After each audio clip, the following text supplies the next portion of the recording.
Hi guys, I'm finally here with the Q&A video to answer all of your wonderful questions that you sent in. Thank you so much for sending all your questions in. I've actually been really impressed with the creativity in some of them, and I'm very excited to answer them. It might end up being a two-part video because there are over 30 questions and I want to answer them all. So we'll see how it goes. But let's get started. Who is your favorite reborn in your collection and how do they help you?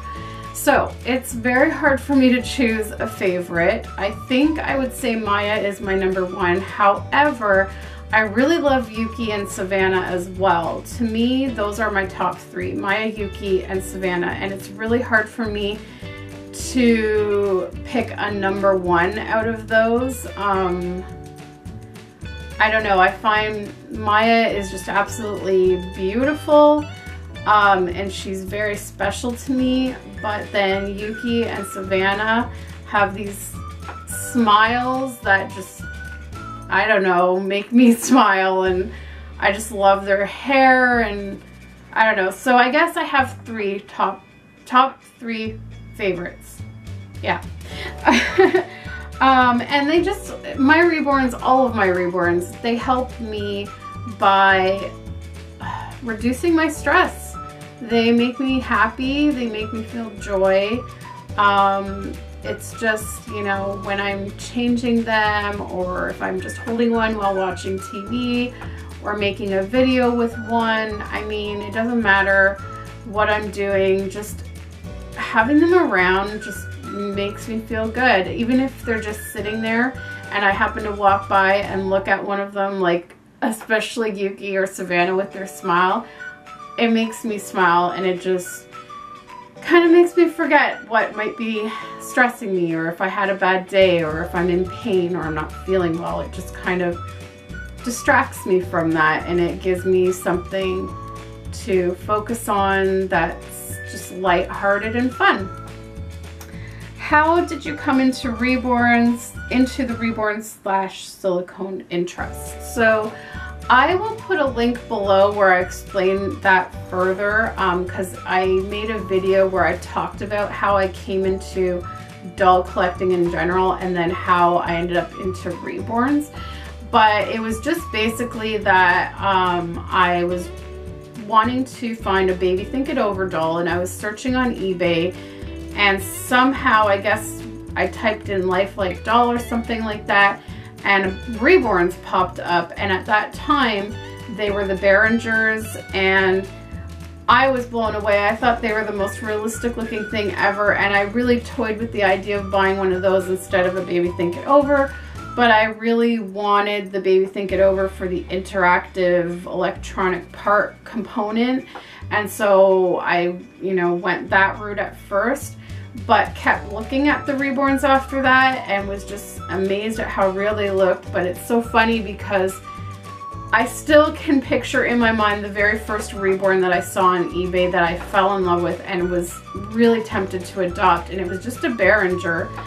And compared to the realism that we have now, I can't even imagine owning one of those at the time. I'm kind of glad that I didn't jump into it right away, because now the art has evolved and grown so much, and there's so many new techniques and things, so the dolls just seem to get more and more realistic every year. So it's really amazing to have seen the progression of that. And so yeah, I mean, eventually I did want to get into reborns. I think once the kits started coming out and I saw people in my group that I ran getting different reborns from different kits, and then I think I joined Dolphin, and then I started to see all the different kinds of kits and stuff. And so it was basically from that point that I was really interested in getting one, and I bought my first one, and the rest is history. What is my dream kit? I'd have to say that I don't really have like a dream kit that I don't own, if that makes any sense. I feel like the babies that I do adopt now are my dream kits. And so that's why like I'm so content with my most recent dolls like Maya, Yuki, Savannah, Ava. They're all sculpts that I have loved and have always wanted, and when the opportunity presented itself to get one, it was great. And so they are dream kits, and I'm so blessed that I actually can say that I own some of my dream kits. And Pixie was another dream kit that I'll be getting this summer. And the next one is Harlow. I fell in love with the Harlow sculpt the moment I saw it. That was a dream kit, and I knew I had to get it done.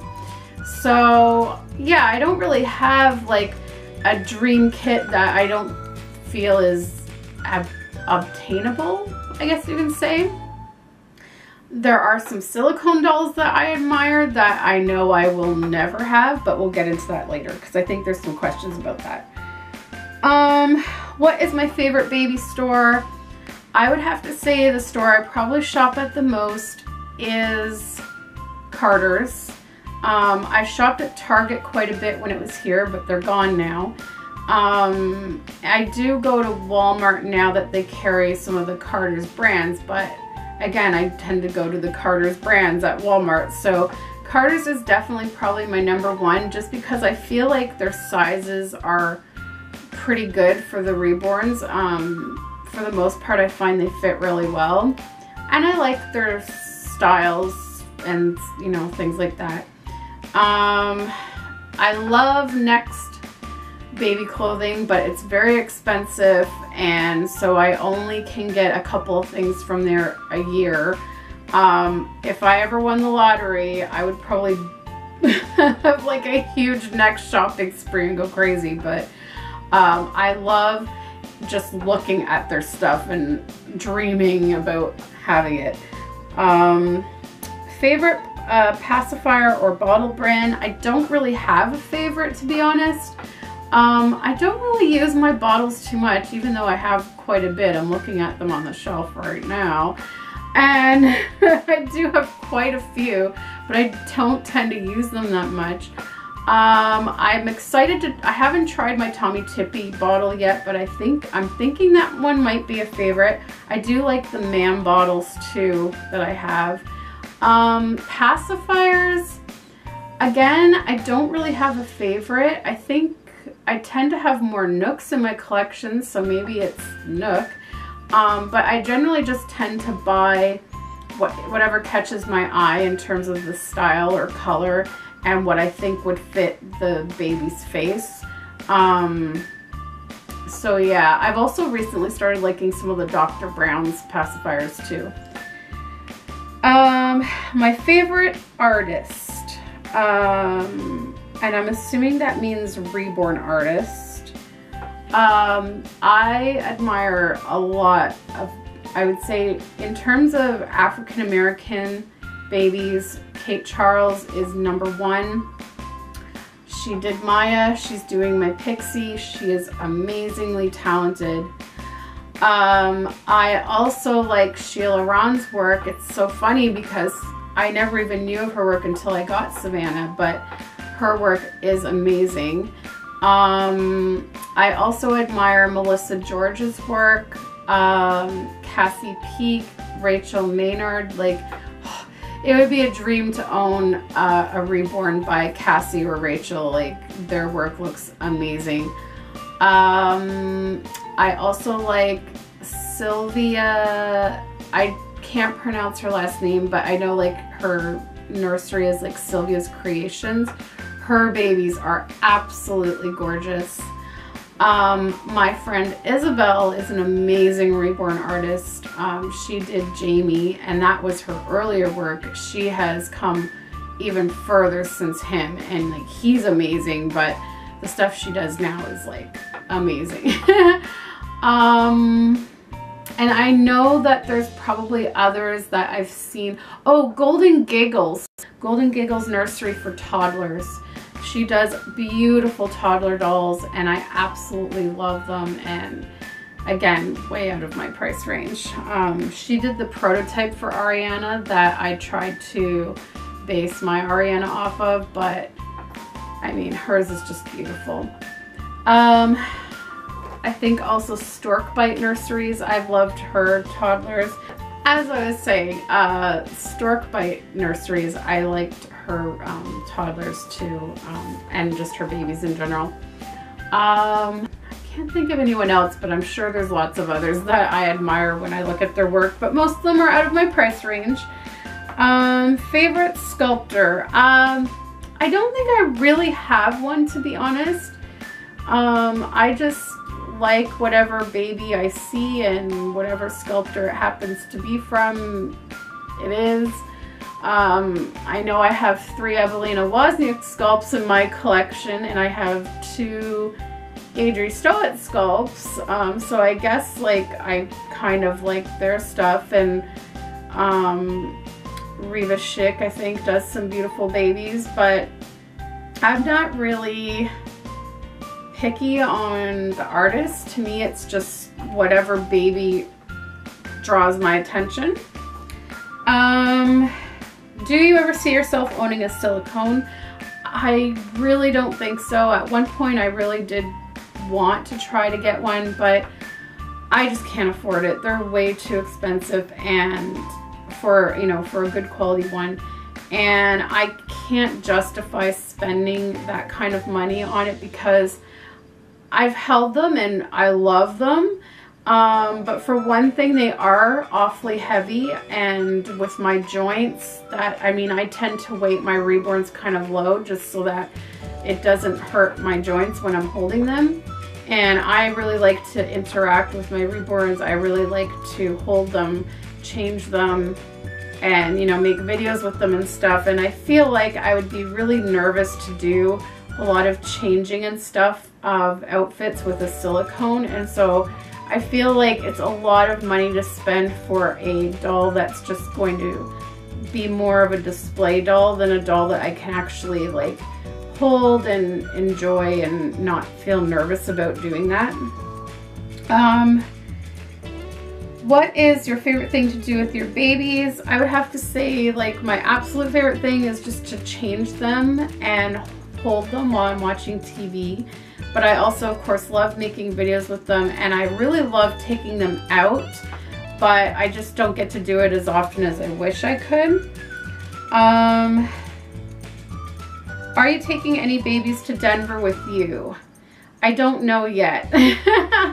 The last 2 doll shows I went to, I've taken a baby with me, but it's a lot of work, especially if I ended up having a contest baby to enter, because that meant carrying down 2 babies. So I would have 1 baby with me in a stroller that I would carry on the plane and sit on my lap, and then I had my contest baby in my doll bag.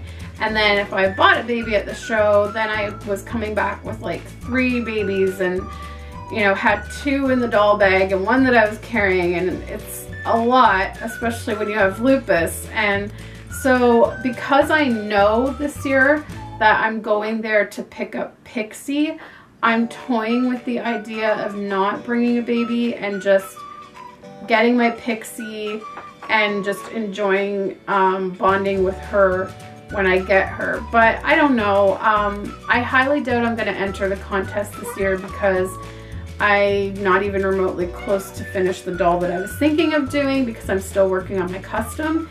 And I did it one year where I rushed to finish, like right till like the day before of the trip, and it was just too much stress for me. And so I think this year I just want to go, because this might be the last year that I go, and I just want to enjoy it. So I don't know, I might bring a baby with me, I might not. I haven't really decided yet. What dates am I going to Denver? I will be there from the 13th to the 19th, but technically it's more like the 14th to the 19th, because I'm literally like arriving in like the middle of the night on the 13th. So I'm gonna be like so tired and just going right to bed. With lupus, are you able to have children? Yes. There's lots of people with lupus that have successful pregnancies. However, they are considered high-risk pregnancies, and they have to be carefully planned out and monitored. it has to be planned out so that you are at your healthiest. They would like to see you very stable with your health for a good 6 months before trying to conceive. Also, I'm on methotrexate, which is a drug that aborts babies. So technically, until I can be off of methotrexate for 6 months, I am not allowed to get pregnant because the baby would either be aborted or born with defects. So it's definitely, you know, it's possible, but there's a lot of things that have to be carefully planned with it. Also, lupus patients have a higher risk of miscarriage because lupus can cause blood clot issues, and so a lot of lupus patients end up miscarrying from blood clots and things. If money and time were no object, describe your perfect weekend. What would you do and where would you go? That's a hard one. A weekend. A weekend is not a lot of time. So I would have to say just a getaway to somewhere out of the city. One of the favorite places that Alex and I like to go to is Niagara on the Lake. It's really quiet and peaceful there. They have wonderful bed and breakfast. We've gone there a few times for our anniversaries and we love it. But anywhere that's like similar to that, like any kind of small town that's quiet, a lot of nature, that you could just go and relax and enjoy some nice meals that you don't have to cook yourself. Sorry guys, my nose keeps itching today. Yeah, that pretty much, or just like a doll weekend would be fun, like a getaway with like some of my doll friends, like, and we can go and take our babies shopping or something. That would be fun. When did you get into reborns? Like I said, I discovered them in probably 2002, but I didn't actually buy my first one until 2008. And that's also when I started reborning. Do I like pizza? Love pizza. I love pizza. If you ever saw a sculpt the same as Maya, but as a boy, like a twin, would you buy it? No. I don't tend to want twins, or I usually don't even want the same sculpt in my collection. The only exception to that was Naomi, who's the Estelle sculpt, just like Chloe. And it's just for the sheer fact that Chloe was the first reborn I made, so I just can't part with her. Even though I don't really play with her, she's more on display, I just can't bring myself to part with her. And Naomi was like, you know, she really showed the progression of my skills, and she won me an award, so she's really special to me too.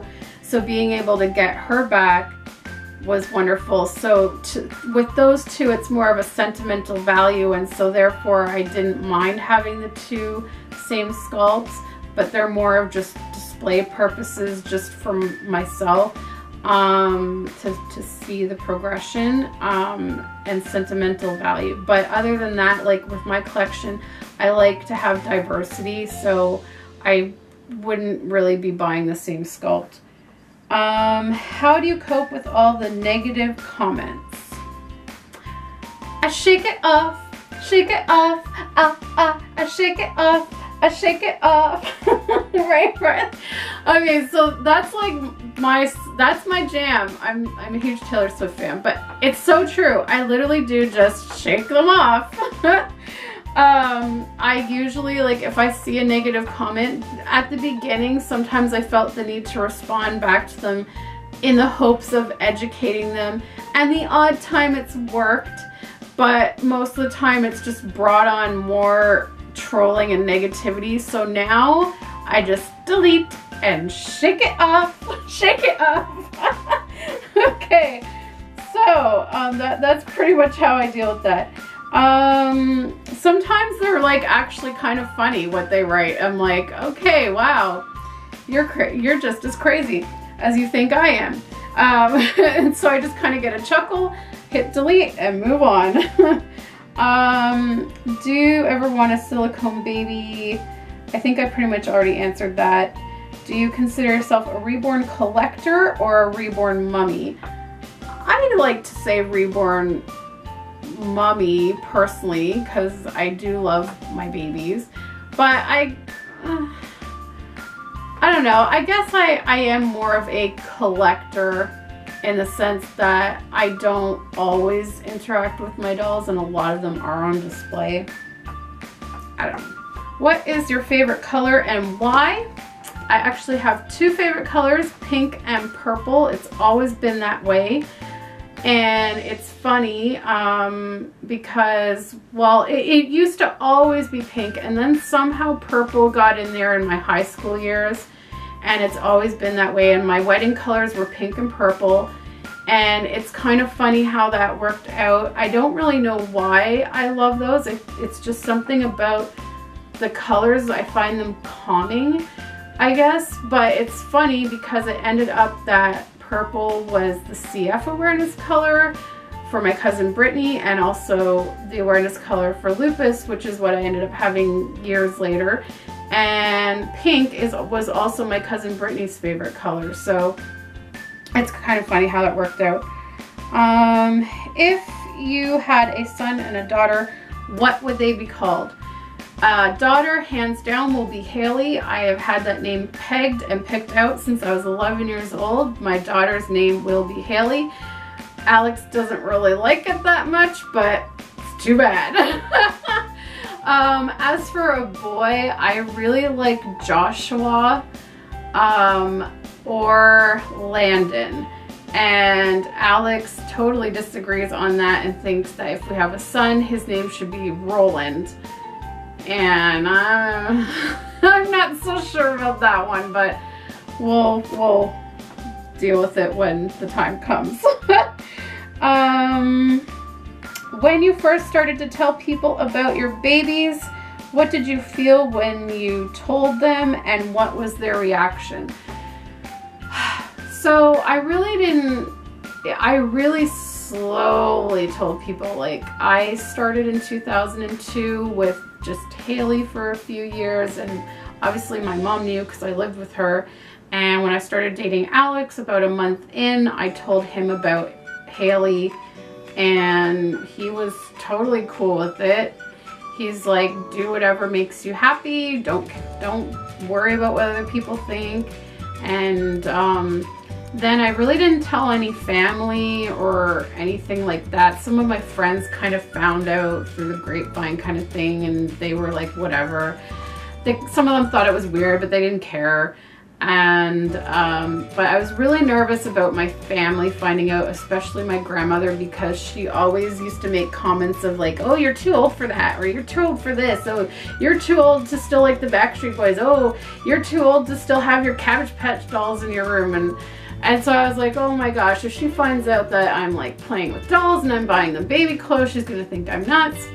But when we moved in here and I had finished making a couple of reborn dolls, we invited her over to visit, and she saw Chloe and she was like, what's this? And I was like, oh gosh, I was like so nervous. And I told her, and she was like, wow, you made that? That's amazing. And she has loved the babies from day one. She loved all of them, and she's always excited to see a new one that I make or get, and she loves them. And it was surprising. And so from there, I just didn't really worry. I didn't actually come out and tell the rest of my family. I would like post pictures of my babies on Facebook, and so they kind of saw them there, and they really didn't say much about it. And then, you know, because my grandmother liked to see the babies, if we got together at Christmas with the family, I would bring my newest baby over that I made or bought, and my cousin Jessica absolutely loves them. And yeah, I don't know, like, everyone's been pretty good, like pretty good reactions. I mean, I think some of them are a little creeped out by them, but they haven't really said anything negative. So yeah, that's pretty much how that's gone.